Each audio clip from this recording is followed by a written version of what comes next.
Wow, look. Just realized how matted down my hair is. That's okay. Here's a little trivia for you. Who is the highest paid player currently on the Oklahoma City Thunder? I'll give you a moment. The answer is Derek Favors, newly acquired. Clearly now the focal point for their future. Now okay, Shai obviously got extended or whatever, but for this current year, he's not yet on that extension.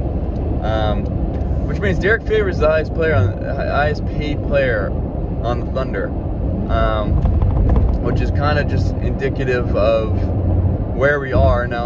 One of the first videos I actually ever recorded was talking about, you know, Sam Presti's now accumulated all these picks and what's his plan, and really my kind of take on it was like, all right, if you're just accumulating picks for the sake of accumulating picks, then, you know, they don't have the same value. Sorry, there's just a policeman just drove by. State Trooper, Highway Patrol. I have no idea what kind of car that is. You know, there's a certain kind of we like overvalue picks to some degree, I think. Oh, he's trying to help his buddy out. No, he's what the hell was that about? Jesus. Okay, so what a train wreck already. Usually it takes me a little bit. I gotta get on 95 before the wheels fall off. Pun intended. But no, not even got to the first exit. Already fucking distracted by flashing lights. What does that tell you? These picks, right? We overvalue picks because next year's pick for a certain team could fall between 1 and, like, realistically, obviously probably not 1 in 30, but, you know, 1 in 20, we'll say. And the value of type of players you can get and the success rate in that window is not great. So it's hard to really estimate how much value, you know, the Thunder are really sitting on here, unless they kind of, you know, package them for a star or something like that. Then, you know, then you have real, you know, tangible value. You know what you're getting out of it, opposed to this kind of, you know, nebulous pick that could be anything and land anywhere. And there is value in that. Like, you can obviously sway teams into believing they're getting a lot out of something when in reality they're probably not. So, you know, you can look at the history of some of the packages for big stars, and obviously when you trade a big star, the other team's going to get, you know, better. So that pick immediately loses some of its value. You just decreased value by accepting that trade. So the Thunder obviously have that aspect to them, and Sam Presti's big vision and all that. But I wanted to focus more in terms of who they have now on their roster. And obviously last year, I think everyone was like, yeah, the Thunder are going to be the worst team in the league, hands down, like the least talented roster, a lot of random guys, because they didn't have a first-round pick last season. So, you know, there wasn't a lot going on other than SGA, obviously, and then you know, Lou Dort, obviously is very promising, especially as a wing defender. It is unfortunate to some degree of those two guys on this team who's, like, Sam Presti's vision, I guess, is for, you know, like years down the road forever. He is like building for like the really long game.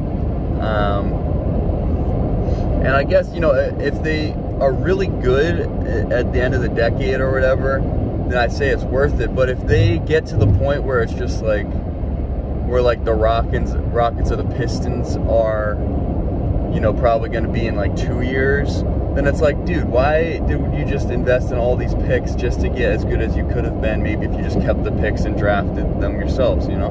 Because Sam Presti, I think, has a great track record in terms of drafting. It's like, bro, just use them. Use the ones you have. You don't need like to take 15 stabs in the first round and in the next 10 years to think you're going to get a star, you know? Like, you got Harden, Westbrook, and Durant. Like, I think, have a little faith in yourself.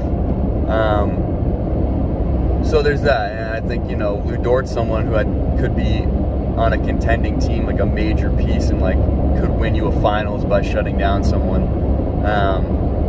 But, you know, Thunder, obviously, playoffs, can't say it's impossible. I think, like, their ceiling's probably, like, the 10 seed. Maybe they win 2 playing games or something like that. Ridiculous if SGA goes off. You can tell I'm trying not to say Shai Gilgeous-Alexander, because I don't even know if it's Shy, whatever. So I just say SGA. You know that now. Other than that, I mean, quiet offseason for the most part. Obviously, they absorbed Kemba for a first-round pick, of course. Losing Moses Brown, which I like Moses Brown. I'm not really sure why they left him. I mean, he's young.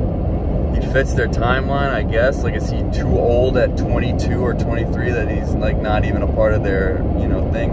Obviously, they got Poku, who, you know, has showed, like, crazy flashes of being, like, a 7-foot fucking facilitator, can shoot the ball, can make, like, crazy passes, and obviously some of his, as high as the highlights are, you know, the low lights are pretty low. So, you know, he's definitely just raw potential at this point, and, you know, I think you hope to see him kind of, you know, get a better feel for the game, try and limit the turnovers and some of the crazy stuff going into year 2. I mean, he was their first, was he a first-round pick? I mean, they did have a first-round pick. It was the year before that they didn't, because they really haven't, like, if you look at, it's weird how they really haven't had that many first-round picks come through.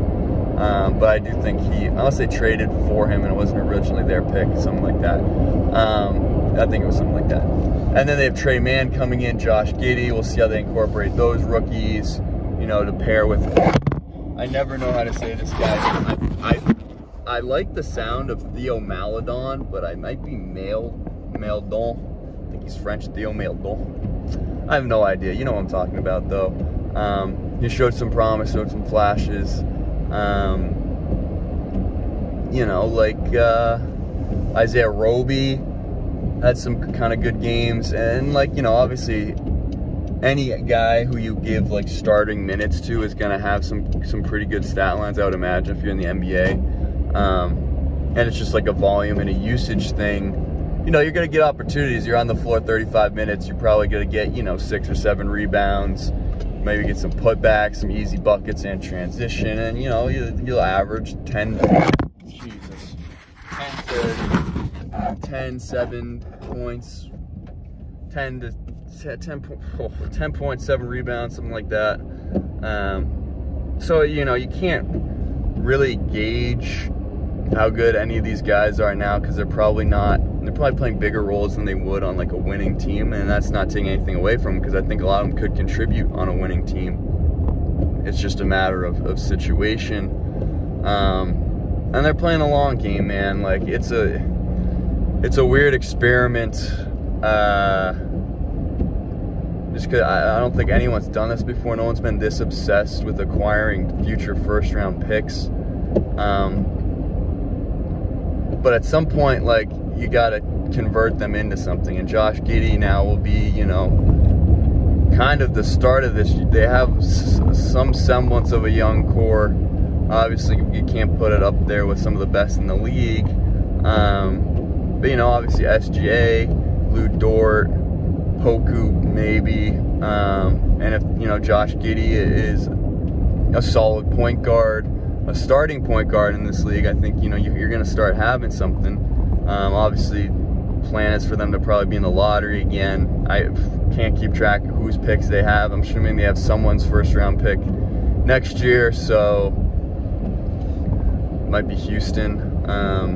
Probably is Houston if I had to guess, but there's probably other ones. They're going to have, like, half the fucking first round at some point, so hopefully that's a good draft class. I mean, that's a whole nother conversation, is just you don't know what draft class, what year. And I mean, I'm assuming they have scouts that, you know, you're projecting when guys are going to come up and when, you know, they're going to be there, and that's part of it. And then you have the whole thing that it's just up to chance what pick you get, which, you know, kind of makes this difficult to, there's just a truck back there randomly in the woods. That's fine.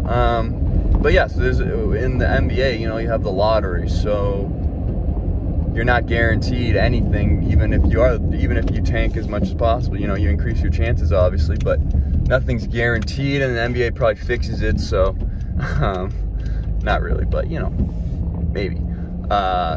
So you never know. And so the Thunder now are this, like, I don't know, decade and a half long experiment we got going on, and you know, I think it's going to test some people's patience. I know OKC has a great fan base there, and I'm assuming, you know, they have no choice but to trust in Presti, because then they really have no hope with this roster.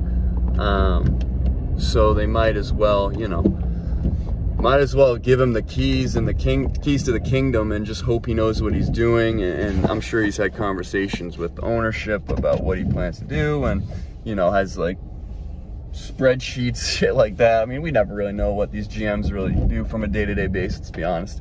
But he's got to have some spreadsheets. I mean, his Google Sheets account's got to have like full. He's used all his storage, but he can afford more, so we're okay here in OKC. I like the roster, don't get me wrong. I don't know if anyone's going to argue that they're talented enough to make the playoffs, but I look forward to seeing what this happens. And down the road, I mean, my entire 20s are now going to be, what are the OKC Thunder doing? What are these picks going to end up?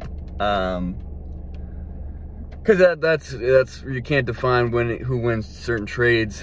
If none of these picks land, then it's like you gave that guy away for really nothing. So it's just a waiting game with the OKC Thunder. I'm rooting for him. I look forward to seeing him play.